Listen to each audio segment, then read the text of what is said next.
Chapter Bikaner के रायसिंह में हम मुग़ल राजपूत सहयोग नीति के बारे में पढ़ेंगे। मैं डॉक्टर दीपा कौशिक, सहआचार्य इतिहास, राजस्थान हिस्ट्री के पेपर में आज इन विषयों पर चर्चा करते हुए, जो कि पार्ट 3 है रायसिंह का, उसको हम आगे बढ़ाते हैं। रायसिंह ने अपनी योग्यता, कुशलता और राजनीतिक चातुर्य से मुग़लों के साथ मैत्रीपूर्ण संबंध बनाए रखे।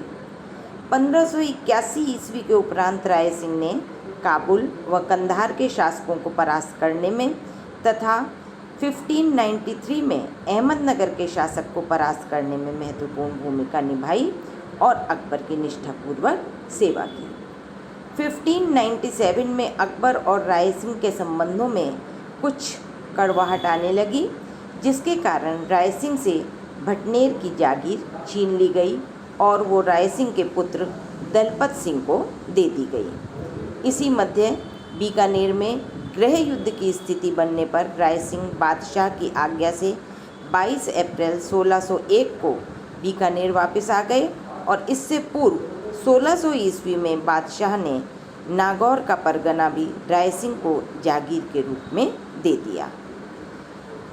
अकबर एक चतुर राजनीतिज्ञ था और राजपूत शासकों को अपने नियंत्रण में रखने के लिए उन्हीं के पुत्रों व भाइयों को उनके विरुद्ध उपयोग करता था।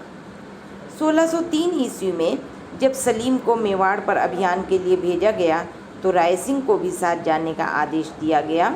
इसी मध्य सलीम के कहने पर अकबर ने मेवाड़ अभियान को स्थगित कर इलाहाबाद जाने की अनुमति दे दी। दूसरी तरफ 1604 ईस्वी में अकबर ने शमशाबाद परगने को 2 हिस्सों में विभक्त कर दिया और उन दोनों की जागीर का अधिकार रायसिंह को दे दिया। उसके पश्चात रायसिंह बीकानेर लौट गए। अब जहांगीर के साथ रायसिंह के संबंध कैसे रहे, इस विषय पर चर्चा करते हैं। तो 1605 ईस्वी में सम्राट बनने के पश्चात जहांगीर ने रायसिंह का मनसब बढ़ाकर 5000 का कर दिया। कुछ महीनों बाद खुसरो द्वारा विद्रोह करने पर जहांगीर ने रायसिंह को आगरा में ही छोड़ा और स्वयं शाही सेना के साथ विद्रोह का दमन करने हेतु आगे बढ़े। राजधानी की सुरक्षा समिति में भी रायसिंह को रखा गया, मतलब रायसिंह को जहांगीर के द्वारा महत्व प्रदान किया जा रहा था और अकबर के शासनकाल में जो स्थान आमेर के कछवाहों को प्राप्त था, जहांगीर ने अब बीकानेर के घराने को सौंपा। जहांगीर ने कुछ समय पश्चात रायसिंह को शाही बेगमों को लेकर उसकी सेवा में उपस्थित होने को कहा।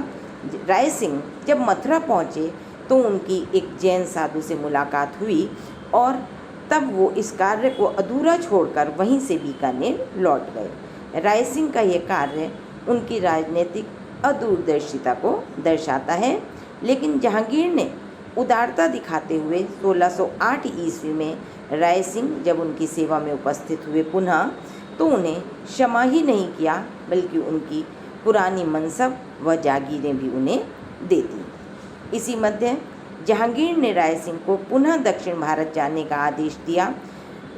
वहाँ गंभीर रूप से बीमार होने के पश्चात 1612 ईस्वी में रायसिंह का देहांत भी हो गया। अब हम देखते हैं कि रायसिंह का व्यक्तित्व, रायसिंह का चरित्र, मुग़लों के साथ उनका जो व्यवहार था वो किस प्रकार का था। तो इस दृष्टि से यदि हम रायसिंह का मूल्यांकन करते हैं तो हम देखते हैं कि बीकानेर के राव कल्याण सिंह ने मारवाड़ के मालदेव के हाथों परास्त होकर शेरशाह की अधीनता में बीकानेर का शासक उन्हें बनाया गया। शेरशाह के बाद मुग़ल सम्राट अकबर का सितारा चमका।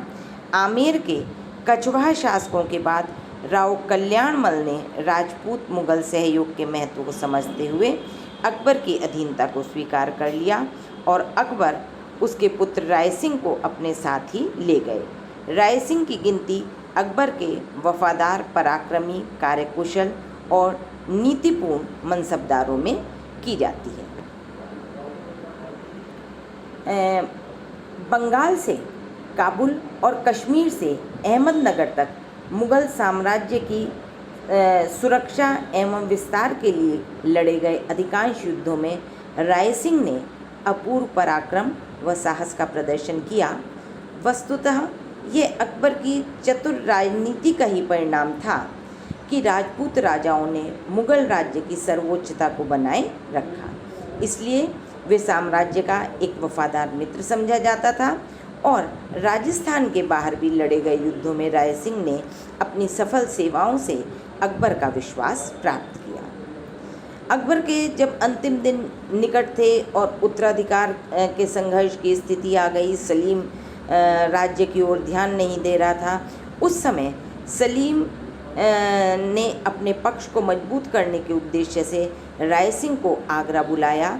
यह सलीम का राय सिंह में विश्वास को दर्शाता है। राय सिंह में दूरदर्शिता का अभाव और सही निर्णय लेने की क्षमता बहुत अधिक नहीं थी। शायद इसका कारण उन्हें किसी प्रांत की सूबेदारी अधिक समय तक नहीं सौंपी गई। एक सूबेदारी उन्हें सौंपी जाती, कुछ समय पश्चात ही उन्हें दूसरे जगह की सूबेदारी दे दी जाती थी और न ही मान सिंह की भांति किसी सैनिक अभियान का स्वतंत्र कमान ही उन्हें सौंपी गई। राजपूत मुगल सहयोग का परिणाम राजपूत राज्यों की आर्थिक समृद्धि के रूप में भी देखने को मिलता है। मनसब के हिसाब से राजाओं और उनके सरदारों को जागीरें प्राप्त होना, युद्ध की लूट का बड़ा हिस्सा भी मनसबदार अपने पास ही रख लेते थे। उदयपुर व जैसलमेर में अपने विवाह के अवसर पर राय सिंह ने चारणों आदि को मुक्त हस्त से दान दिया। मुगल साम्राज्य की सेवा से प्राप्त धन से बीकानेर राज्य काफ़ी समृद्ध हो गया। व्यापार और वाणिज्य को भी बढ़ावा मिला। राय सिंह न केवल एक मुगलों की सेवा में एक कुशल और योग्य सेनापति या कुशल प्रशासक हम कहें, बल्कि वो कवियों और विद्वानों का भी सम्मान व संरक्षण प्रदान करते थे। स्वयं भी संस्कृत के प्रकांड पंडित व कवि थे। उसे राय सिंह महोत्सव नामक वैद्यक और ज्योतिष रत्नमाला नामक ज्योतिष ग्रंथों की टीका भी लिखी। राय सिंह के शासनकाल में राय सिंह रीबेल नामक ग्रंथ की रचना भी हुई, जो कि राय सिंह के छोटे भाई ने की, जो कि डिंगल भाषा के एक प्रमुख कवि माने जाते हैं। उनके द्वारा लिखी हुई वेली कृष्ण रुक्मणी री की रचना डिंगल साहित्य की एक महत्वपूर्ण रचना मानी जाती है। पृथ्वीराज ने राणा प्रताप के स्वातंत्र्य प्रेम व दृढ़ता को लेकर छंदों की रचना की। राय सिंह ने बीकानेर दुर्ग के भीतर वृहद प्रशस्ति खुदवाई, जो कि ऐतिहासिक दृष्टि से अत्यंत महत्वपूर्ण है। राय सिंह कवि होने के साथ साथ भवन निर्माण में भी गहरी रुचि रखते थे और बीकानेर के वर्तमान दुर्ग का निर्माण भी उन्होंने ही करवाया। दुर्ग के भवनों में मध्यकालीन शिल्प शैली की प्रधानता स्पष्ट दिखती है। कहीं कहीं मुगल शैली भी द्रष्टव्य होती है। दुर्ग के भवन राय सिंह शासनकाल की समृद्धि को भी दर्शाते हैं। अतः राय सिंह इनके अतिरिक्त धार्मिक प्रवृत्ति के शासक थे। दुर्ग में भी उन्होंने अनेक मंदिरों का निर्माण कराया, सभी धर्मों को संरक्षण प्रदान किया। राय सिंह के मंत्री करमचंद के प्रयासों से राय सिंह के समय बीकानेर में अनेक जैन मंदिरों का भी निर्माण व जीर्णोद्धार हुआ। अधिक समय राज्य से बाहर रहने के कारण राय सिंह शासन की तरफ अधिक ध्यान नहीं दे पाए। परिणाम स्वरूप करमचंद ने अपने स्वामी राय सिंह को पदच्युत करके उनके लड़के दलपत सिंह को सिंहासन पर बैठाने का षड्यंत्र रच डाला था। राय सिंह ने अपने लगन और उससे प्रयास किया साम्राज्य को सुदृढ़ करने से, परंतु बाद में वे परिवार सहित भागकर अकबर की शरण में आ गए। राय सिंह उदार व दयालु स्वभाव के थे। 1578 ईस्वी में भारत में जब अकाल पड़ा, तब राय सिंह ने आदेश दिया कि